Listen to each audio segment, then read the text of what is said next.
Hits it deep to left center. Andrew Jones on the run. This one has a chance. Home run! Mike Piazza, and the Mets lead 3-2. That choice, looking up, see ya! 3,000, history with an exclamation point. And the New York Giants, given last rites by many in December, are the Super Bowl champs in February. Welcome to the podcast that's being listened to coast to coast, and now I can say it all over the world. Two dudes, two drinks. Hello, Steven. How are you? Good, I'm good. Welcome, everybody. That is my co-host, Steve. We have update guy slash producer slash editor slash sound guy slash errand boy. I think he ran a couple errands for you, right, today, Steve? Yeah, you did. Thank you very much. Errand guy, Paul, update guy. We're going to jump right into it today. This is going to be a fired up, great episode. Episode number 7 of season 1. Let's go. 7 out of 10. That's 70% of the season if you don't know math. So, Steven, what are you drinking? Tell me. I'm drinking a little fire water. Keep it at that. What is, all joking aside, what's fire water? Just a little, that's it. Figure it out. Look it up. Google it, listeners. I'll do that at a later date. I got a Modelo in the good old Yeti with the Yankee label on it. Don't worry, it's a real drink. And update guy, you drinking today or you gave up on the drinking? No, I didn't give up on the drinking. What you got, man? What you got, Robert? Every episode I've always pretty much drank either beer or whiskey. So today I decided to switch it up and I had a White Claw. Oof. You, bro. I saw that earlier when we were setting up in our pre-show meeting. Dude, I'm gonna pour it right in like that. Look at that. Isn't that look at that sound. I'm gonna be honest. I'm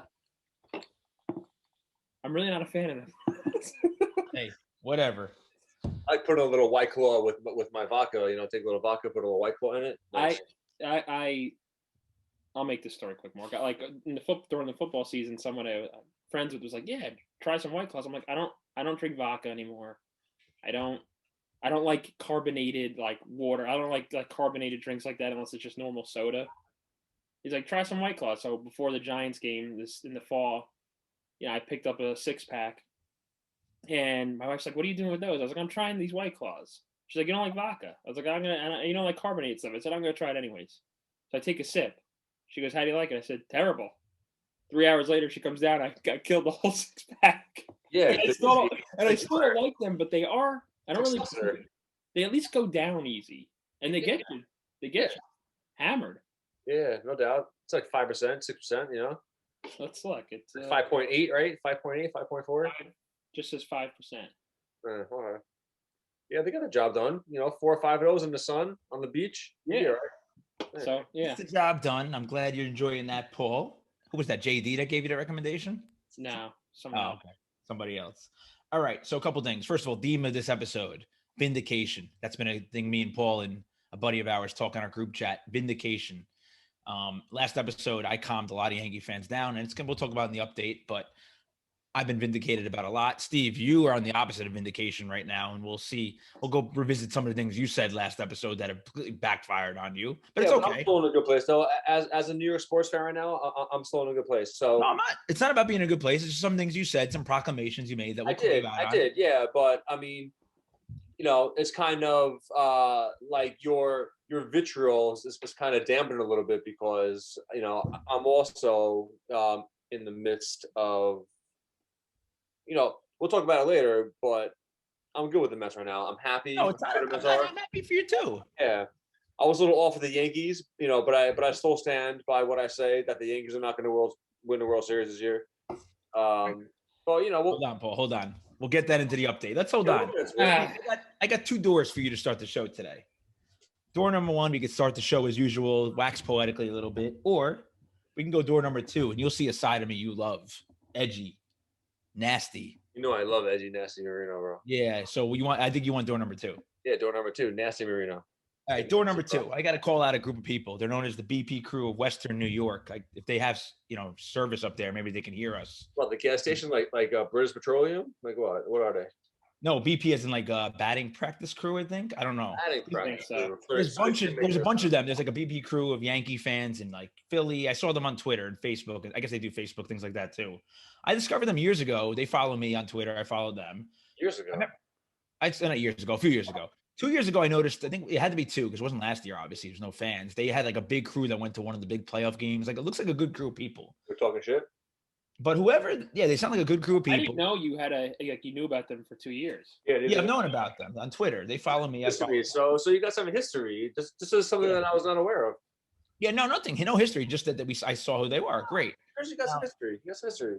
Here's my thing. Whoever runs their Twitter account is just not a good fan. He or she is negative, never happy, unrealistic. You can't win every game in baseball. It's impossible. And a bad representation for Yankee fans. We're not Met fans. We don't go on the fan, W fan, and cry about the team all year. And then, all of a sudden we're the biggest fans, best fans ever. No, we're honest with our teams. Yankees fan cry. They cry. Like, it seems like a great group. Well, these people do. Definitely. I agree with you. Seems like a great group of fans, but whoever runs the Twitter account is embarrassing them. And I've been arguing with this person on Twitter. They complain about Jordan Montgomery every game, but Jordan Montgomery goes 7 innings last night or 6 innings. Great game. Wow. Shots They fired. complain about, well, they were ripping Mike Ford a lot. Okay. But Mike Ford was, he was there just to fill the gap for a while. And he got a game-tying hit the other day. So once again, they were, looked like fools. Okay. So they called us, Steve. I know you're not a big social media guy, Steve, and I don't blame you. But they called me, Paul, and another friend of ours, and you, I guess, in a way. You got dragged into it. I'm sorry. They called us a 50-follower cult. That's fine. We have more than 50 followers. I got downloads all over the world, but hey, whatever. Right. But whoever that weasel is, I'm quoting there. Weasel is that runs that account. I challenge that person. We're going to tweet at you today and come on our show. We'll have a little interview with you. We'll debate Yankee stuff. I don't know why 2 Yankee fans would have to debate each other, but maybe I have to teach this probably young Yankee fan what it's all about. So, Paul, are you down for that? I mean, Steve, are you down for an interview? So I wasn't buying into this feud at first, and I didn't really care what they had to say because I don't really have a huge following on Twitter. I don't really care about it that much. I'm on Twitter just to see what's going on in sports mostly. But when a couple of days, 4 days ago, when Kluber pitched, and that's my boy Kluber. You love Kluber. Paul's been vindicated with Kluber. I've been critical of Kluber, but he had a great game, and they still bitched about it. Like, yeah. I have the tweet here. Kluber with 1.6 whip was lucky to only leave with 2 runs on the board. Everyone but Harrison. Like, he still got through the game. Like, it doesn't matter. There's a complete game shutout a week and a half ago. He always says a gamer. I like that phrase. Like, he was a gamer. Like, he got through it. Like, I don't. So that was when I was like, I'm jumping on this ship. I was tweeting. It's probably just a whole bunch of selfish Yankee fans like yourselves. No, but Steve, we don't go on Twitter and complain about every single game. We never do. I don't even tweet. I'm saying even if you did, Paul, you wouldn't do that. You know what I mean? You would enjoy it. When I was tweeting at him, I didn't realize my thing was locked, so they couldn't even see what I was tweeting. Yeah, some kid Brandon got involved. It was really funny. Like, I don't know who Brandon was, but he got involved in the argument, told us to calm down. It was good. So anyway, I digress. But BP crew, you got an open invite, Steve. You giving the open invite too? You don't care? Yeah, listen, the gauntlet has been thrown, as they say, right? The BP crew has been invited for the Twitter handler, the Twitter person, not the whole crew. I don't care. At BP crew has been invited for for an interview / sit down / shit talking fest. So we'll see what happens. Mark on Twitter, we'll have to tag them on our. I will after this episode's called. 2 dudes 2 drinks Twitter. You'll have to tag them, and maybe they'll listen, and then maybe we'll maybe this can form a bond. I want to get along with them. I want to join Yankee fans together. It's like that scene in Mighty Ducks when the new Ducks and the old Ducks come together. See your face at BP crew. Where you at? Yeah. So anyway, did you know where they're located? They're Western New York, Buffalo, West Rochester area. Oh, fucking Buffalo fans, get out of here. Buffalo's not even a part of New York. Oh, here we go. Now he's really good. Buffalo's Canada. So these Canadians have beef with us over here. Okay. I'm not even a Yankee fan, but you'll just stir the pot if they come on. I know you. You'll just be, I don't know who you'll be, but you'll be somebody. Buffalo, go to Niagara Falls. Have fun. All right. On that note, Paul, let's jump right into the update. Let's go. It's gonna be a fired up update today. I'm pumped. Okay. All right. So let's start with Major League Baseball. I know we had a baseball themed episode last week. We're kind of continuing that, but our debate will change that today. So we'll start with the Yankees. After a difficult start to the season that we discussed on our last episode, it seems Mark's words of wisdom were words of truth. After attempting to calm down Yankees fans and promising a turnaround, the Yankees, as Mark promised, are on the upswing. They are currently 19-16 and in second place in the AL East behind Boston, which is also shocking the turnaround Boston made, by the way. They are in the middle of a series with the Tampa Bay Rays right now. They won 3-1 last night. I don't know, Mark, if you have the game on. I know They're winning 1-0 now. Cole's just pitched 7 shutouts so Cole's far. he's been unbelievable. The biggest highlight really has not just been Cole, though, but the biggest turnaround has been Giancarlo Stanton. After also a terrible start to the season, and in all honesty, mediocre since we've gotten him on the Yankees, except for the playoffs last year. And after starting the season getting booed, he was getting booed on a nightly basis. He went on a 12-game hitting streak, during which he batted .400 with 5 home runs, 10 RBIs, and 10 runs scored.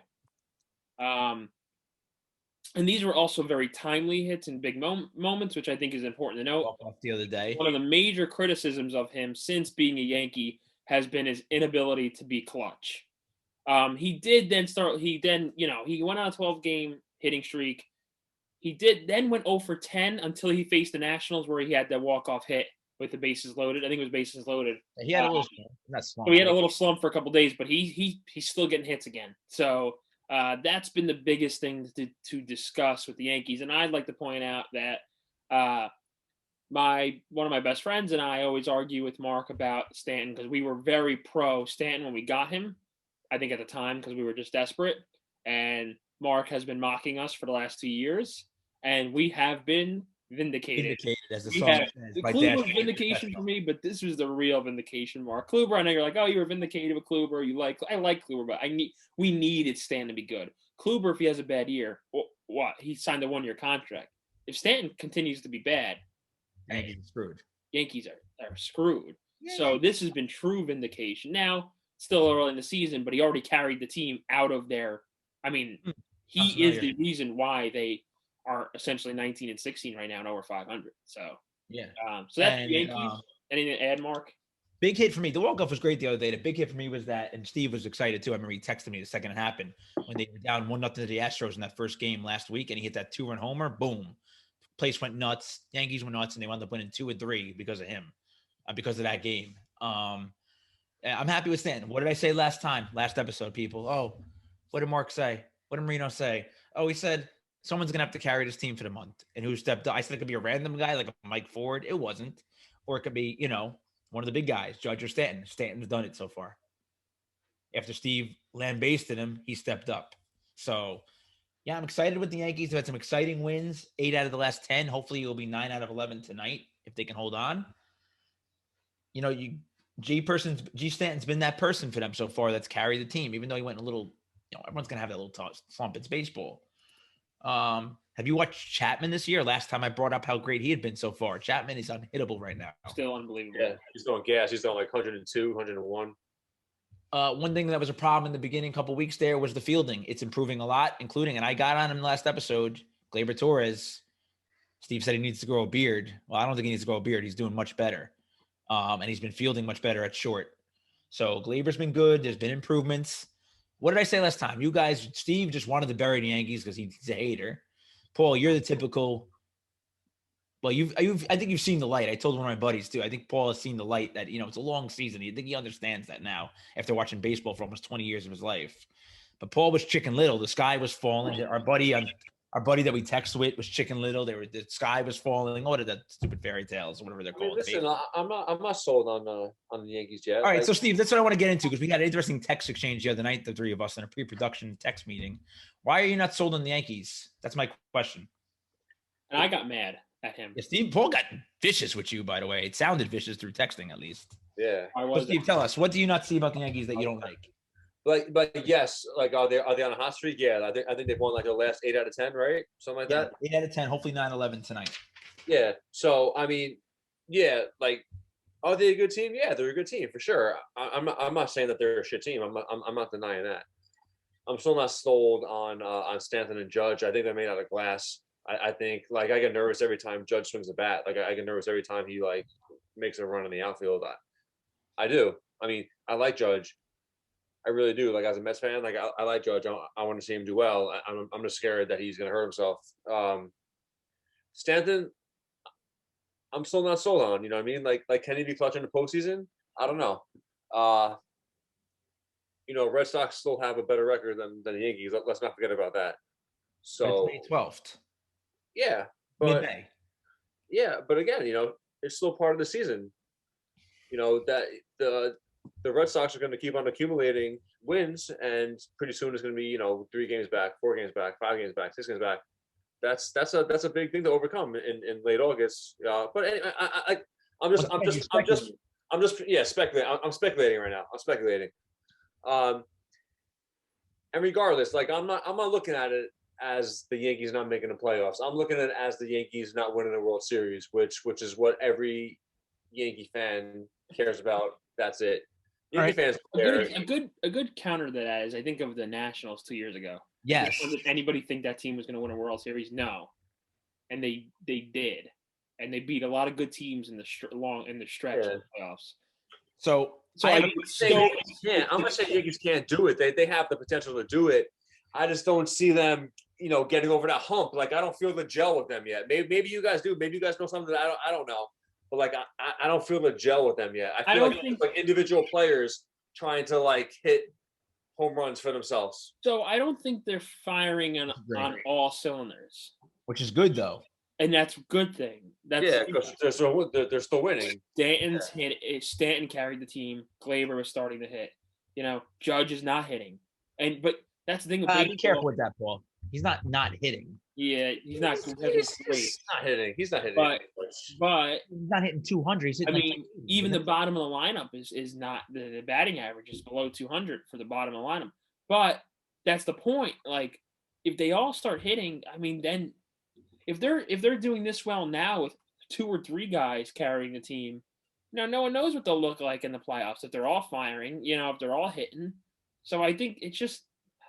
I think what annoyed me in the chat, I got so fired up you're just making this, you're like so confident and like, oh, they're not going to the World.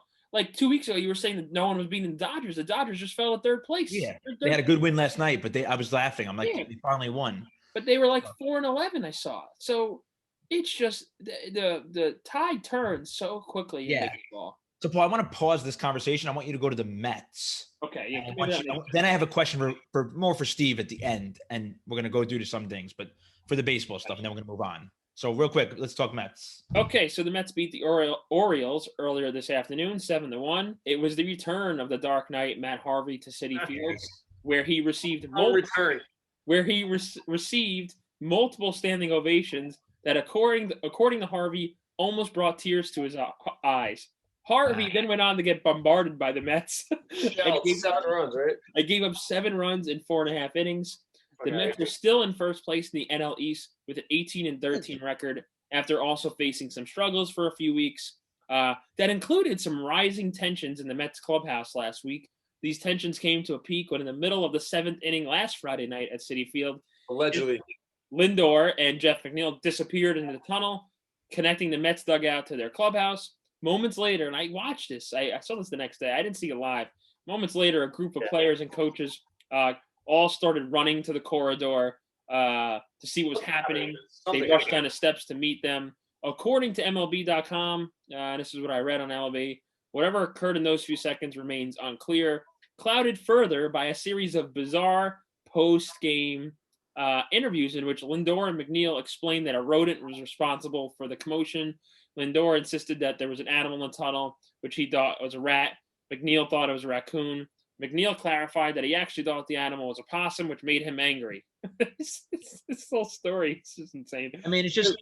There was definitely something going on because earlier in the game, there was miscommunication taking place on the field. Frustrations were definitely were very visible that game and even that week a little. So there's a lot of assumptions that there was a fight going on. I mean, I saw there's no way all those guys went in there because of a rat.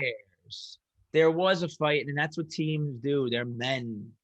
All right. They had a fight. Let's get over. It's just a stupid conversation. I'm not a bad update. I'm saying this whole media overblew this. Like, then why don't you say that? Hey, we were fighting. You know what? Lindor. That's what I don't like about Lindor. I like Frank Francisco, but I couldn't stand that smile. Oh yeah, there was a raccoon. Just man up and say you had a fight. I think Steve agrees with me. Maybe disagrees. I don't know. Let me hear what Steve has to say about his Mets. I mean, don't you want them to say they had a fight or no? I don't know. I mean, like I do, but I can also understand, the fact that he's got to keep it like business, like, and he doesn't want to like air dirty laundry. I get it. Cheesy, in my opinion. I think just don't say anything. I mean, like I don't know. It's a weird situation, But I hate like the cheesiness of the Mets, like and the stupid, like now they're talking about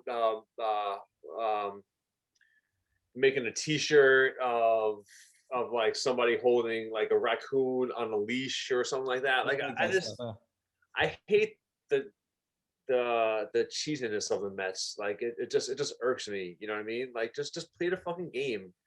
And if you get into a fight, then just like don't say you got into a fight, but don't deny it either. Like there's a way to talk about it in the media. You know what I mean? Like you don't have to make up something stupid that you saw a possum.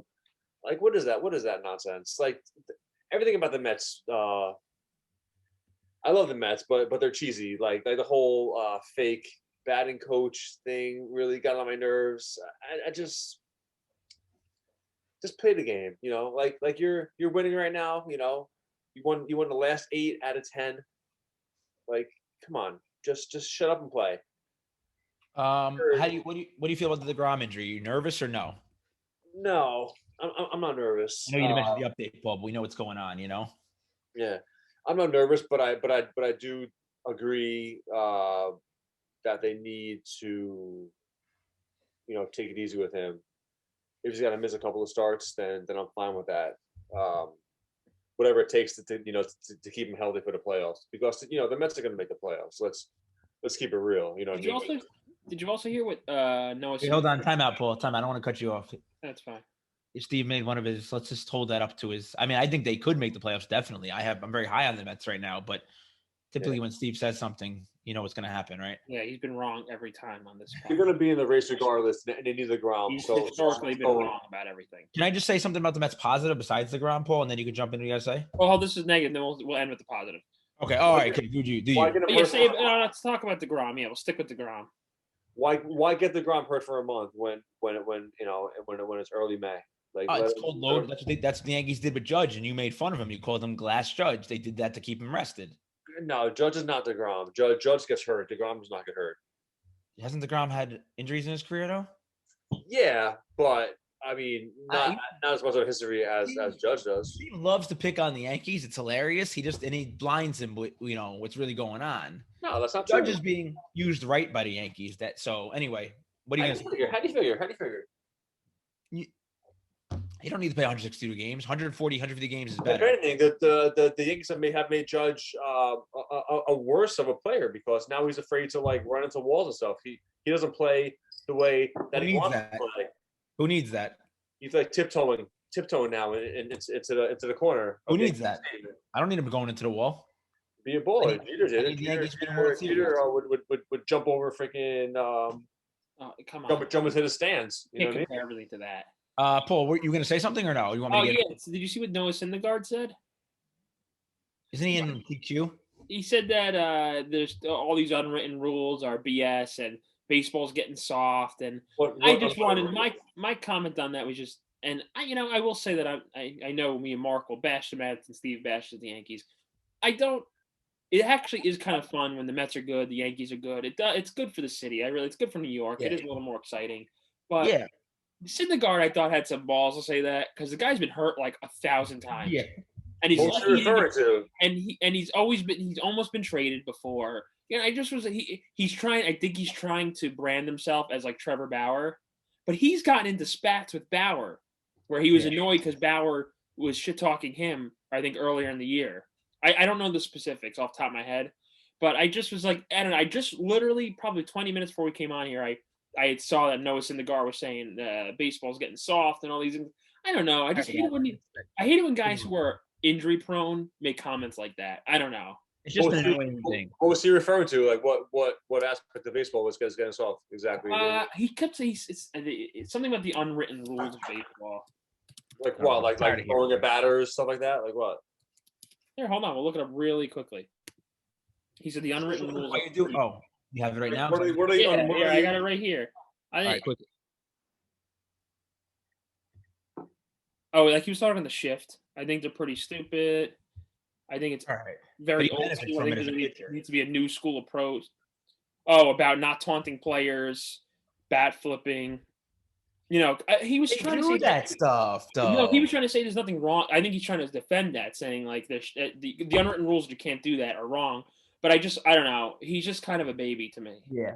Real quick on the Mets, Stroman and Walker have been great. I forgot, I don't remember his name. It's Tyjon Walker. I got to look up his name. But great signings by the Mets. I mean, I've been on the Stroman train for a while, but the Yankees didn't want him.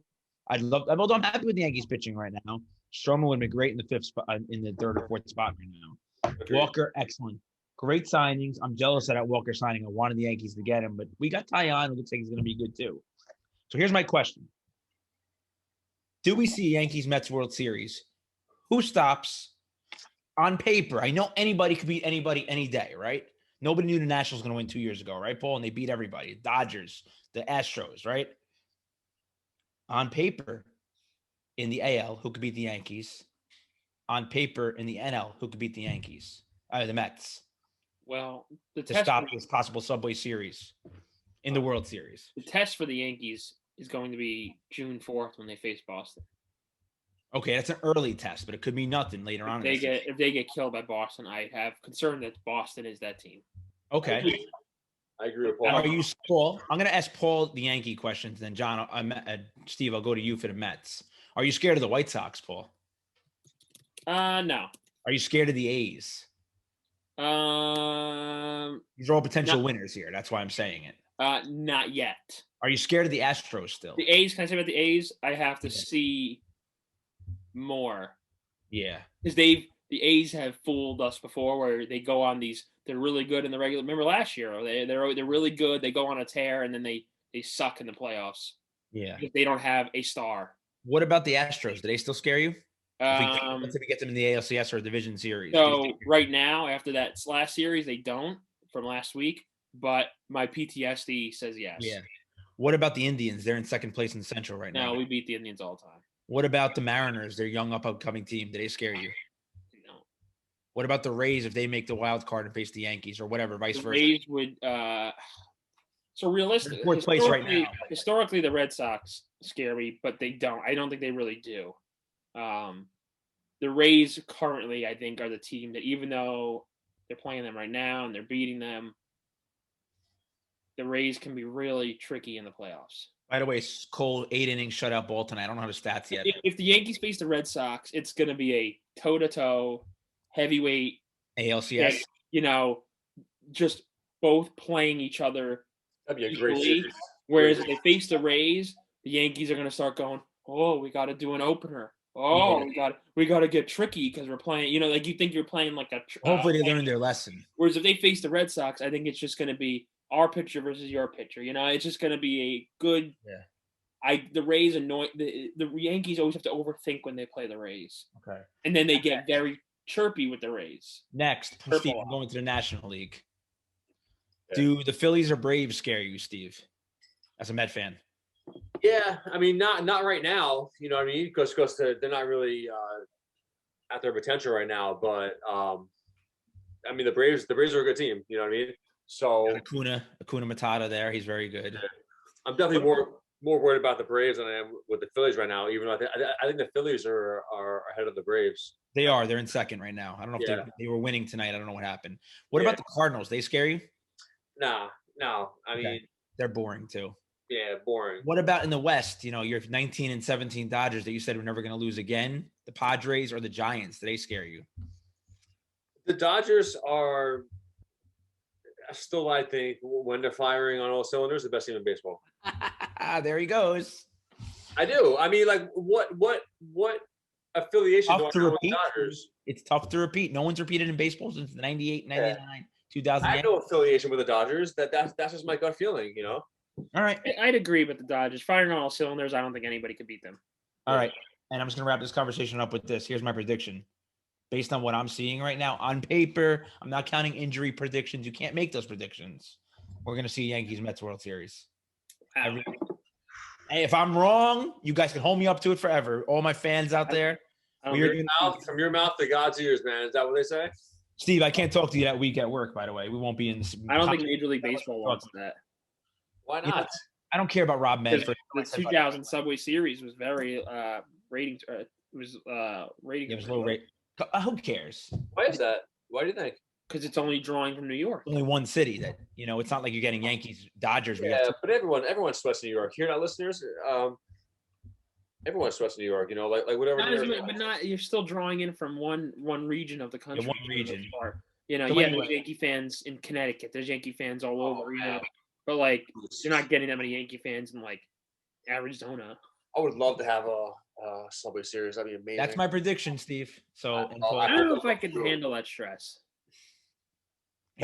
You remember 2000? You were young, Paul. You were 10. I do remember it. We were at Game 2. Yeah, we were when Clemens threw the bat at Piazza. That was iconic. That was just amazing. Classic. All right. So anyway, that's our baseball for now. Can I jump? Oh, we want to do draft or Knicks first? Yeah, let's talk the draft. Come on, let's just do it quickly. So the draft is very simple. Giants stockpiled their talent. Paul, what did I vent on? What did I just quote me that whole week? Just do that. Volume. You said volume. I don't use that word, but I said what? Where did the best picks come from? Later rounds, but you said volume. You used the word. Oh, okay. Well, I'm a big believer. Let me do let me read what I got here. I'll read what you got. Let's go. Okay. Because I wrote some clever stuff here. I really want to read it. Oh, yes, I remember that. I saw that. So just over a week and a half ago, we got the most entertaining event of the entire year, the NFL Draft. For this star-studded event, we got to see one of the greatest live band performances of all time, the Kings of Leon. I love that the draft, it was supposed to start at 8, but we had to finish listening to Kings of Leon until 8:20 to get the first pick. And you see all those assholes that are out there, cheering. I'm like, can you imagine sitting at the draft? I'm okay. I digress. Anyways, thanks to some trades made during the first round, the Giants ended up with the 20th pick in the first round and multiple picks for later rounds and next year's earlier rounds. Gettleman chose to go for volume of picks this year and next year, which is the first time he's ever traded down as a GM. He must have been talking to Mark Marino right before he, showed up to where was the draft again? Was it Nashville? No, it was in Nashville. Was it Nashville? Yeah, Nashville. I think so. Giants drafted Kadarius Toney with their first pick, further solidifying their wide receiving core to give Daniel Jones as much help as possible. They then proceeded to mostly take cornerbacks and linebackers in their later rounds, which makes sense in terms of what the Giants needed. And no surprise at all, the New York Jets took Zack Wilson with their second pick in the first round. There seemed to be a lot of mixed reception towards this choice. Even Mel Kiper, noted draft guru, as I put it in air quotes. Yeah, put those all in quotes. Put that in air quotes. Thinks that Wilson has too much of an injury history and has benefited from a very soft schedule in his college career. But like we always say with the draft, take all these guys with some hesitation. Take everything these analysts say with a grain of salt. This is very true for our debate today that you guys will be having. A few minutes, yes. Because who really knows how these guys will play in the NFL until they actually play? I myself was, when I first heard Zack Wilson, even a month before, I don't know, I thought Sam Darnold all over again. That's all I could think, but that's my take. So I'm not going to say anything. I want Steve to talk about Zack Wilson because he's the resident Jet fan here. I'm not saying anything. I'm just going to say what Paul says, that if he doesn't pan out, that's another 3 years down the drain. That's all I'm going to say. Steve, what do you want to say about Zack Wilson? Don't talk about his mom, please. Really quick before I talk about Zack Wilson. Honestly, like be honest with me, both of you guys as Giants fans, like, are you guys really sold on Danny Dimes? Like, do you guys really feel that he's the quarterback of the Giants? I mean, he's got to be right now. Am I sold on him yet? I don't know. I have to see more. They got to put an offensive line around him like they did with Eli. They got to hopefully this depth they've added now will be good. remember the Giants will only be as far as the defense goes too. If he has big plays and the defense doesn't make the stops they need to make, then it's not going to matter. So am I sold? No, but I'm, I was not a fan of the pick originally. I'm still Eli all the way. I thought he could have still been playing right now, to be honest, but just kidding. But Steve, you guys understand something about sports. All it takes is one good season, one Super Bowl, and I'm sold on it. Okay, so now hold on. We didn't. But back to Steve.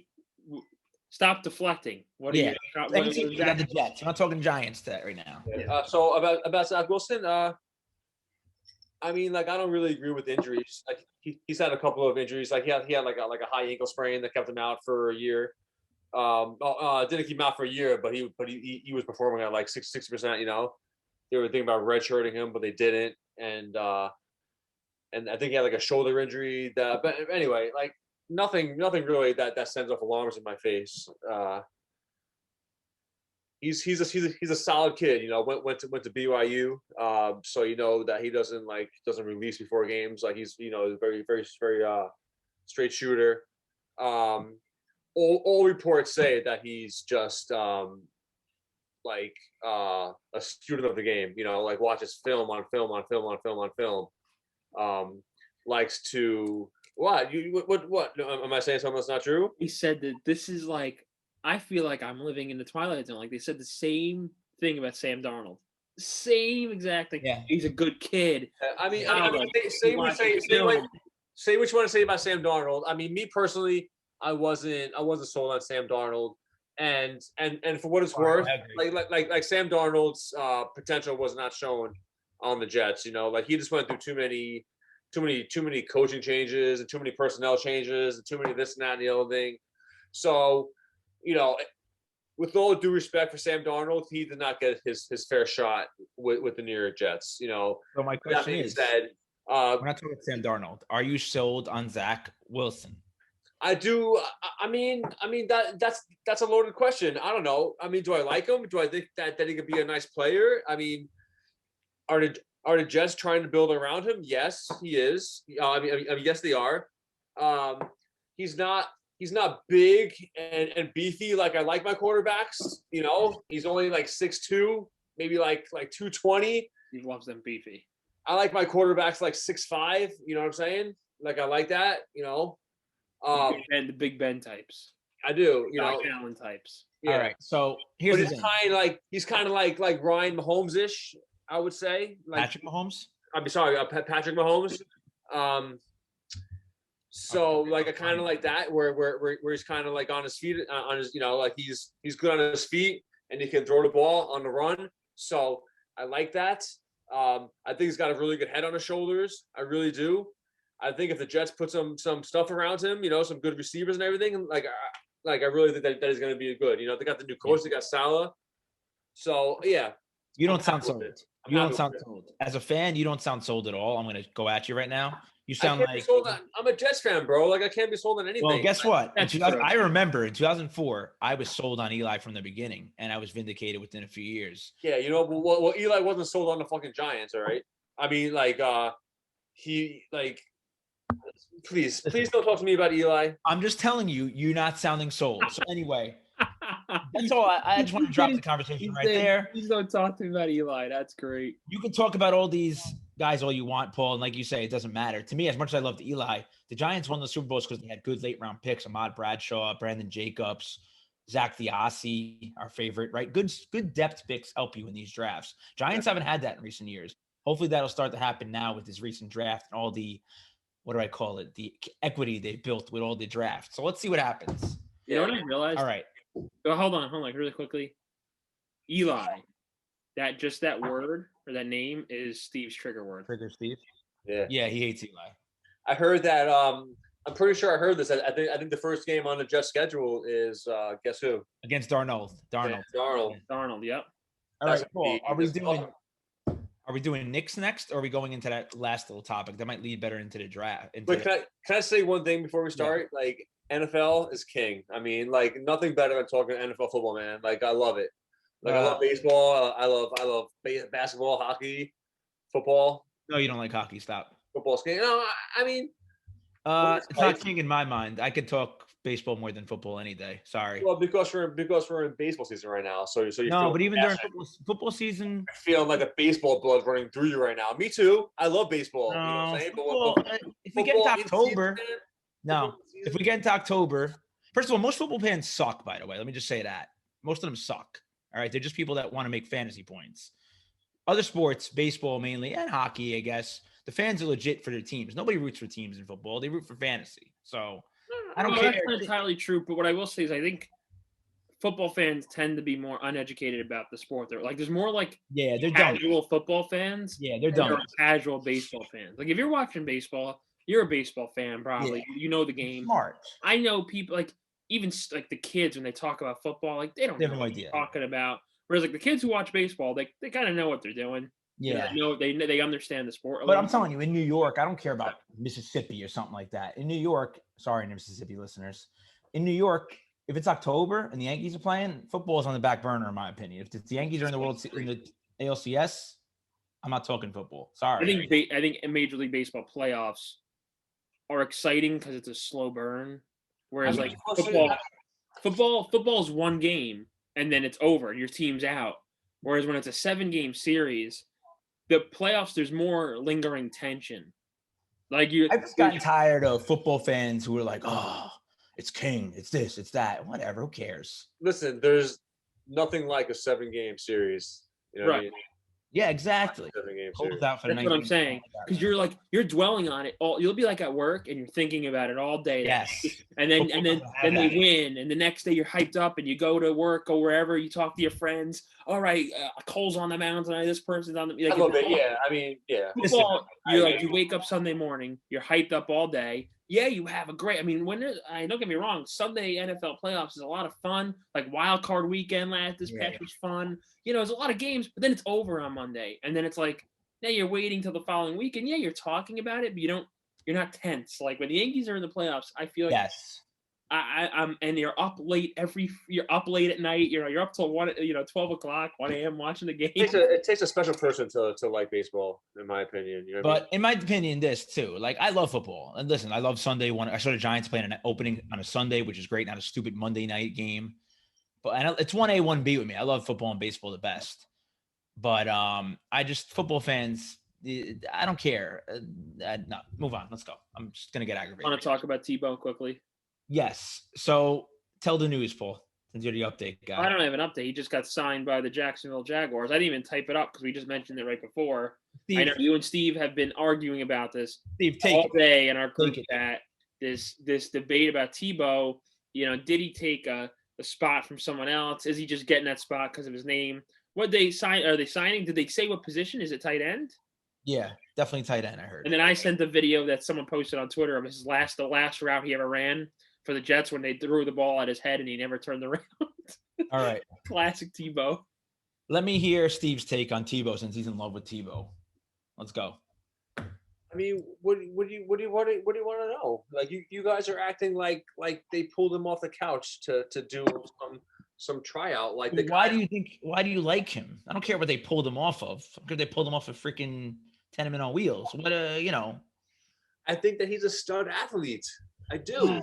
Who cares? What do you mean? Who cares? Because it means you always get obsessed with these things. Stud athlete. Who cares if he's a stud athlete? What has he ever done in his career? Nothing. He sucks. He's one of the best college quarterbacks of all time. All right. If not the best quarterback of all time. What has he done in the NFL? Nothing. Zilch. Yeah, because he refused to be anything else but a quarterback. And I mean, and listen, is it too little too late for Probably. You know what I'm saying? Man, probably play baseball. He's an embarrassment. If he would have chosen to be a tight end like 9 years ago, he probably would have had an awesome career in NFL. He probably would have been, not like a Gronkowski type of guy, but he would have been much better. You know what I'm saying? Than what happened in his career. Okay, so listen, the guy's only 33 years old. It's not like he's 43 years old, and the guy's a physical specimen. Okay, here we go. So specimen. What's he, Hulk Hogan? He's a physical specimen. Okay, right. Hold on. Here's who he is. Oh, finish up. Go, finish. And like I said, it's not like they pulled him off the couch for a tryout. The guy was playing, minor league baseball. The guy was staying in shape. The guy, I mean, I followed the guy, so like I've seen him with his shirt off as recently as like a week ago. The guy's ripped. Okay, the guy's ripped. Okay, so give the guy a chance. You know what I'm saying? No, like he's like 6'3", 275 or something like that. So give him the ball and let him and just see what he can do. Just he's reunited with his old coach from college. Like, come on. All right.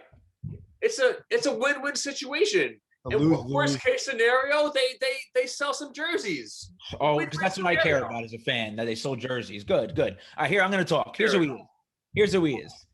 I was watching the movie the second time the other night. I love it. It's a musical. That's a little side of me people don't know. I love musicals. Wait, time out. Before you say something, I'm shocked at your guys' vitriol over Tim Tebow. All right. Can you let me speak? Here's what I think of him. I was watching a musical on Saturday night, not Hamilton. I was watching The Greatest Showman, and that's about P.T. Barnum. Okay. You know who Tim Tebow is? He's one of the freaking clowns at the freaking circus. He's a joke. He's a sideshow freak. He's not a good athlete. He's an embarrassment. No, he's a good athlete, but he's not good at anything else. Oh, he's playing baseball. What's next? He's going to play tennis next year? He's like the guys, there's a trapeze act. I mean, and I hate to say sideshow freak. I was talking about what they referred to the people back then. That was offensive. No, I didn't mean that. But I'm talking about how they referred to in that show, in that movie, in that time. He's like, I'm like P.T. What's his name? What's the coach? Urban Meyer is like P.T. Barnum, and he's one of his acts. It's an embarrassment. Embarrassment to the Mets. He was an embarrassment to all the teams he played with in the NFL. Tim Tebow does not belong on a football field anymore. Go analyze football for NFL Game Day or whatever crap show. I don't see how you can say that. I'm done. I don't see how you can say that. I mean, the guy. Yankees won, by the way, Paul. 1-0. They did. Cole 8 innings, beautiful 12 strikeouts. Tim Tebow, he signed with the Jets and he played with them the 2012 season. He signed with them in the spring of that year. Yes, you were in college. So yes, because I was in college and my school is right by Florham Park. It's in Florham Park. We're across the street from, their training facility. And when he got signed, there's that rule. I guess you can't actually go step on the grounds yet. Like he couldn't go into Florham Park yet. The Jets training facility. So he was actually on our field at like 5 a.m. one day, like just throwing a ball around, practicing, and some kids were like running on the track in the morning and saw him and like started texting people. And I remember a lot of kids had pictures. We got texted like, "Oh, Tebow's on the field." And even then, I was vindicated because I remember I was like, "Yeah, he's gonna suck," and I was right. Right. So. Well, was the circus in town that weekend too? Like that's what he is. I think the circus was in town actually. What? Yeah, I think the circus was in town. I mean, what an embarrassment he is. Steve would have showed up. I was never sold on him as an NFL quarterback. I was like seriously like heartsick over him choosing to not be a tight end. Like I really was. I was like, why is this fucking guy like not being a tight end? He would be a great tight end. He's like a perfect tight end. You know what I'm saying? Like not a good NFL quarterback. Like I agree with that. Like a great college quarterback, great athlete, great football player that's got a good football mind. Would have been a great tight end. Should have been a tight end freaking 10 years ago. What a dumbass. You know what I'm saying? Tebow is like. But knowing his work ethic, Tebow, he will become an awesome, like, let's just say second string tight end. He'll be fucking really good for like, let's say like 4 or 5 plays a game. Like he'll be, I'm telling you, you'll see he's gonna play a good role next year for his team. You'll see. You know who he reminds me of actually in a lot of ways? He reminds me of Jeremy Lin. They're just flash in the pan. And you know who's going to be throwing to him? Sam Darnold.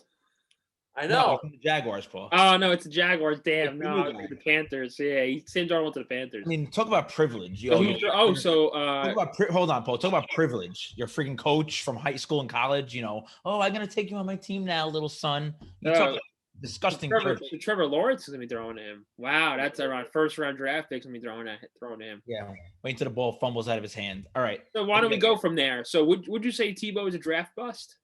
No, wasn't he drafted later? Later. I Well, don't let's all right. So, folks, we're going to talk now. This has been a fiery episode so far. It's 45 minutes of fire right there, literally, between the BP crew and now. Wow. We knew it was going to happen. All right. So here we go. Today's debate. I think it's actually going to be a little more cordial than what you've seen so far. We're going to debate the biggest draft bust of all time.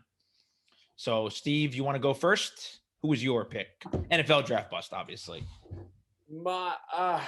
Okay, so my NFL draft bust was Jamarcus Russell, but I can understand how you picked your draft bust. You know what I'm saying? Can I tell the listeners your pick for draft bust? Tell me. Yeah. All right. So my buddy here, Mark, picked Ryan Leaf for his draft bust. So I think that pretty much Ryan Leaf and Jamarcus Russell are like 1-2 neck and neck, back and forth. The two biggest draft busts in NFL history, in my opinion. Maybe not in the last 15 years. We had a little side talk about Johnny Manziel being the biggest draft bust in the last 10 to 15 years. But I think in the history of the NFL, the two biggest draft busts at the quarterback position, 1-2. Maybe some people think 1 is 1. Maybe some people think 1-2, give or take, is our picks, Jamarcus Russell and Ryan Leaf. Do you agree with that? I agree with that, and let me get into Ryan Leaf. 1998. Anything you want to say about Russell that made him like really bad, Steve? Besides stats, obviously the stats sucked, but like, I mean, he just out of all the quarterbacks, so much potential, but such a lazy fuck. You know what I mean? He was never in shape his whole entire career. You know what I mean? Like he could throw the ball like 70 yards, like just like not even thinking about it. You know what I mean? But just never had the desire to like take it to the next level. If he had like the Tom Brady mentality, he would have been lights out, but he just didn't care. Like once he was out of the NFL, like he didn't even he was done. He never came back to be a coach. He never decided to go back to his alma mater and be like an assistant coach. He was like just fucking like I'm gonna eat KFC and just like live on my bonus, and that's what he did. You know what I mean? That's what he did. Yeah, I think Ryan Leaf is worse because the Chargers looked like they were finally gonna break through after not being a good franchise for many years. And then they finally did with other QBs though. Ryan Leaf ruined them for years. Ryan Leaf ruined the Chargers for years. About 6 years, yeah, until they finally got Phillip Rivers. Oh no. They were good with Breeze too, so they were okay for a few years. But anytime you have a bad QB, it ruins you at least minimum 3-4 years, and that's what he did. 98 NFL draft, he was the number 2 pick. Tony Dungy, I like Tony Dungy, but man, he got this wrong, like most people do in these drafts. It was him and Peyton. Peyton went number 1, obviously, to the Colts. You guys know that. Manning, Leaf were really a split when you talk to people. Okay, man, they were off on that one. Peyton Manning, Hall of Famer, 2-time champ. Ryan Leaf, we know what happened. Most experts, I'm doing the Paul air quotes because the experts are losers, let's be honest, believed it didn't matter who you picked. They both benefited the team greatly. So, oof, man, that sounds horrible. But I didn't notice it. Oh, I'm sorry. Go ahead. No, hold on. He gained 20 pounds before the draft. Really? I didn't know that. That's great. He was seen as arrogant by people in the Colts organization, Bill Polian, and they didn't like it. Yes. Some experts, I remember hearing this too, like later on. They said, "Oh, he's as good as, and his arrogance is good. It's similar to Brett Favre." Not true at all. You could be arrogant and good, but he was arrogant and just not as good. Yeah. No, I don't want to. I was going to say something bad. I cut myself off there. The Chargers, I didn't remember. They gave up a lot. I was young at the time. That's also why I don't remember it a lot. First round pick of that year. First round pick for the future year. Second round pick, and for my cousin Michael, they gave up the icon Pro Bowler Eric Metcalf. Hopefully, Eric Metcalf. Just a little peek into one of our upcoming episodes. I know what you're gonna say, and I know why my cousin best video games of all time.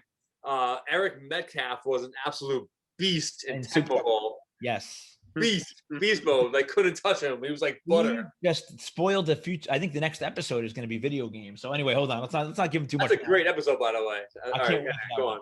Here's his accolades. And accolades, I mean negative accolades. injuries galore. Big Talking with the media, there's that famous clip of Junior, God rest his soul, Junior Seau pulling him back when he's going, knock it off, or something like that at the reporter. I forgot. He went into the stands and fought with a fan in training camp, not in a game.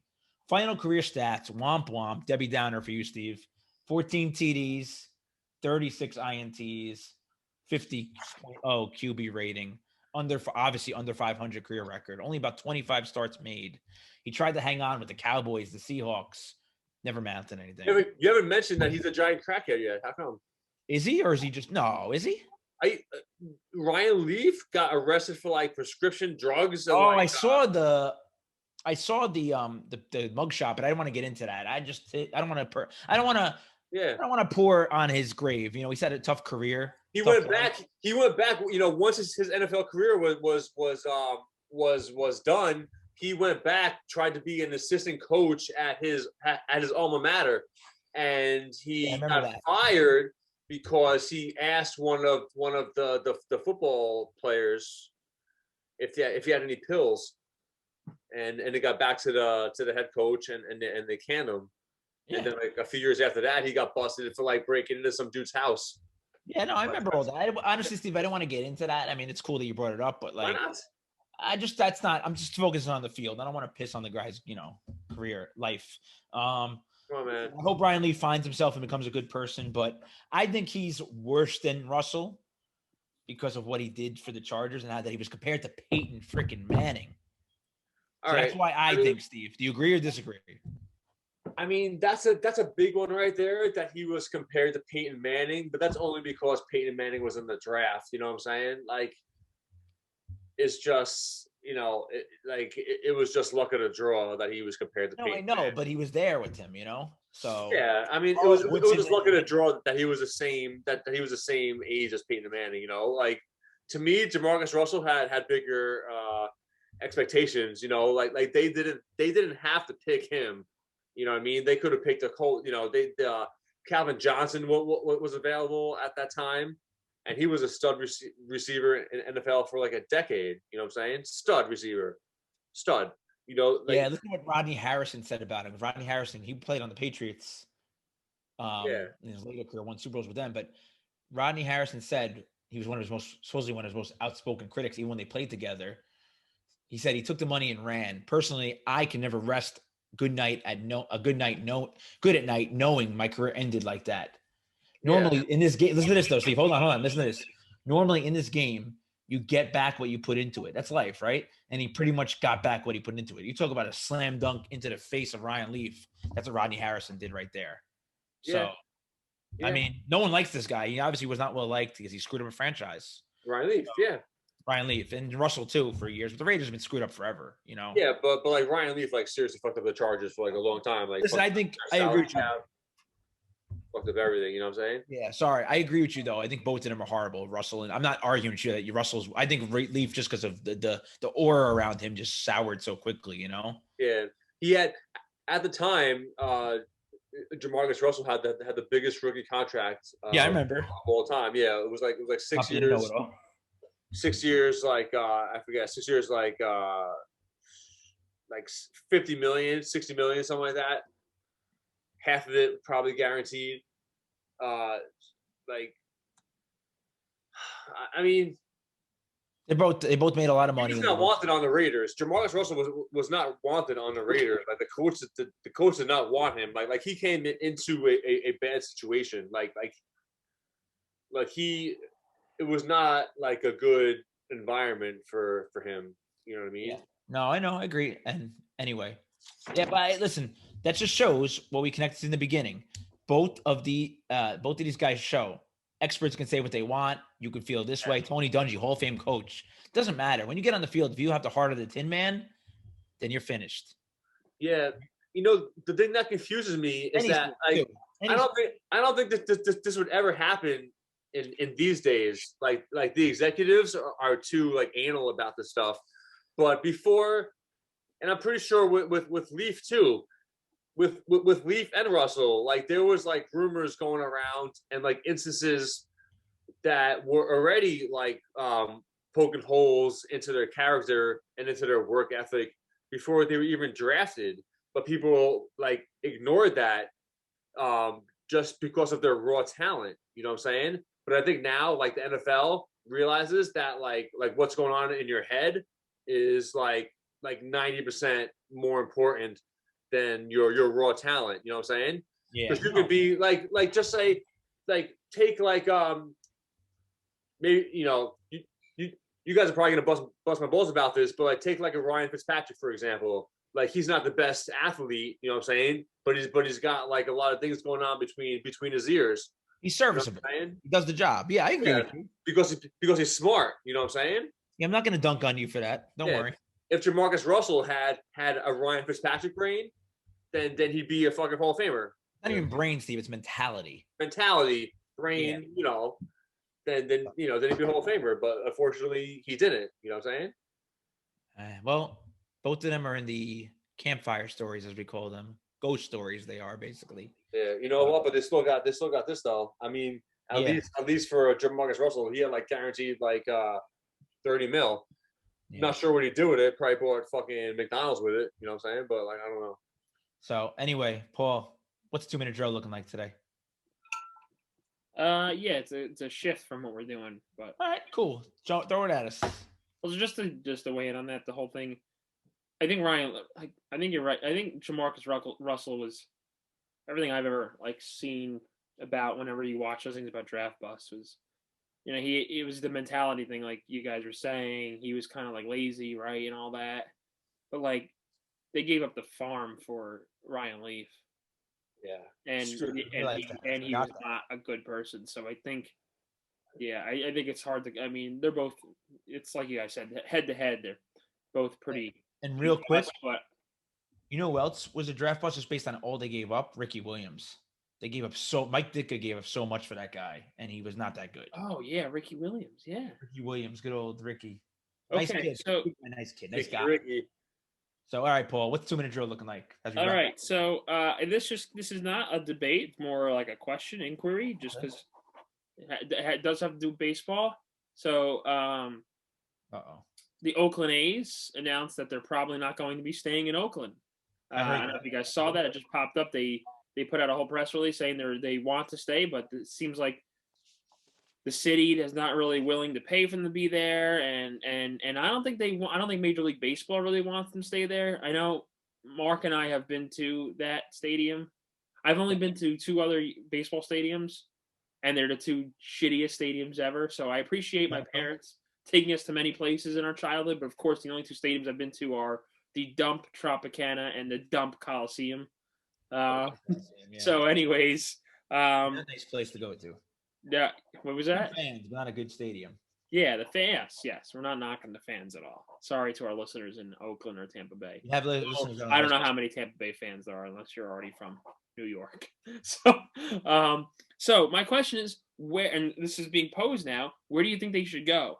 And I can poll on this. I can give you a list of like places that have been coming up that people have like writers and that have mentioned in stories. So I've heard, and you don't have to say one of these, or you don't have to give anything specific, but I just thought it'd be something different. So some of the places that I've read are Las Vegas, which we know there's 2 teams, a hockey team and a football team there now, and they're doing pretty well. Portland, because that would keep them in the West and put them at odds with the Mariners, which could make it a little more fun. Montreal, so put someone up in Canada. Nashville. And the last one I've heard, and there's others too, but the other one I heard is San Jose, which they've tried to do before, but the Giants have like territorial rights and always block them. Yeah. They always block them. Now Major League Baseball could technically be like, no, too bad that's where they're going, because California still has an appetite like for more. They might have an appetite. How many teams does California need? Yeah, he's right. No, I agree, but I'm just saying that it's still being proposed because there probably isn't. Don't forget, it doesn't matter how many teams. California's fucking huge. Everyone forgets how many people live in that state. Yeah, but lost population is 25 teams. So answer. So focus on the question. Who wants to go first, Mark or Steve? Go first. Who do you think? Where do you think they should go? I mean, like, I don't know where they should go. Las Vegas seems like a logical choice for me. That seems like the hot spot right now. Yeah. Like, I mean, why we trying Montreal again? You know, that seems like we already tried that. They're clamoring for a team. They really are. Yeah, They want well, a team. we already tried that. It didn't work out. You know what I mean? So why That was are we Montreal's fault, though. revisiting it? You know? I've heard Montreal's clamoring too. They said it takes losing a team to want it back. That's what happens sometimes. Like, why do you want to have a Major League Baseball team in another country? It's stupid. They have the Blue Jays already. I mean, like keep it in the USA. You know, let Canada keep his cricket or whatever they play. But Toronto has a good fan base too. Yeah, they have a good fan base. They're really good. I'm good. What are they gonna play in a dome in the cold weather? Like, I'll pass. Like keep it. Okay. So who do you go? Where do you go? Where do you go? I don't know. You want to keep it out of the USA? Put it in Mexico. Make a Mexican team. Could do that. The Tijuana Tacos. I don't know. So are you saying Vegas? That. I mean, so are you like Vegas? You want a taco? I think Vegas is the logical one. Yeah, I mean, because Vegas is trying to get their sports together. You know what I mean? Like eventually they're gonna have every major sports team. Yeah, I think they have like a rise. Don't they have like a rising population there? Isn't that why they're moving teams Vegas? There? Yeah, it makes sense. It makes sense. I mean, that football stadium's freaking beautiful. Yeah, it's amazing. So why not? Okay. Why not? Okay, Mark, what do you think? Well, I already answered a poll. I did not know you were going to ask this, and I answered a poll on it from, I know you hate him, Clay Travis the other day. I'm going Nashville. Nashville has an ownership group that wants and it's actually an African-American ownership group led by Dave Stewart. You know, remember Dave Stewart, Steve, on the A's back in the day? Yeah. They want to, it's an African-American, like I said, ownership group that wants to bring a team to Nashville. But I don't know if that's who's going to bring it. Maybe Oakland the two current owners will bring it. I don't know. But I know it's the current owners. They're not selling the team. Nashville has the Titans. They have the Predators, who are really good in hockey. That's a good fan base too. All those teams, I think. But the problem there is, I think there's a lot of Braves fans there because they're right near Atlanta. And Atlanta, remember the Braves used to be on TBS back in the day, Steve. Mm-hmm. So like, I think that Ted Turner. Yeah, I think I don't know. They might pull out of the Braves there. I don't know. Nashville's a nice little city. I think that's. I'm going to go with that. As much as I like Montreal having a team again, I don't see. I think that Nashville. Why do you like Montreal? What? Why do you like Montreal? They want a team up there again, and they were always a good fan base. If you watch documentaries about them, they were a great fan base. The Expos fan base. Why did Expos leave then? They left because after '94, the fan base got pissed off with the strike, and they had the best. It's a very unionized city. Very, they just didn't like what happened. Really? So, yeah, you got to watch the Colorful Montreal Expos on MLB Network. Very good documentary. I've never. Oh, that sounds cool. Paul, I'm an encyclopedia. You know that by now. Let's go. Come on. You're perfect. So I think Nashville or Montreal. Screw Vegas. Let's watch The Hangover again. Come on. I mean, Nashville is definitely a cool city. I mean, so you said that they're worried about the Braves because of Atlanta.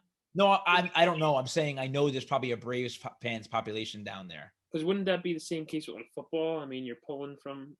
I don't know. Yeah, you're right, but Nashville might be the place to go for them. To be honest, nice weather, nice city.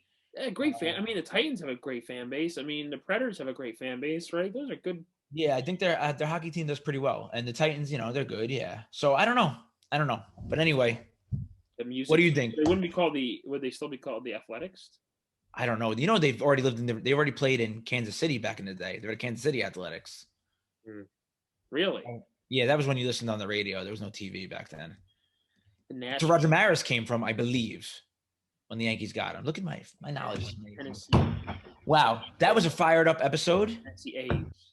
Steve, would you say that was a fired up episode? Yeah, it was a good episode. I felt good about it. Are you mad at me? Country. I'm mad at you? No. Okay, good. I'm glad you're not mad. Everybody. Tennessee rock stars. That's what they're thinking? The Tennessee. No, I'm making the Tennessee, Nashville. No, Nashville Stars, they want to call them. Seriously, because that's to do with rock or something like that, or country. No, are you serious? Yeah, I'm serious. I swear to God, I read that. I could be wrong.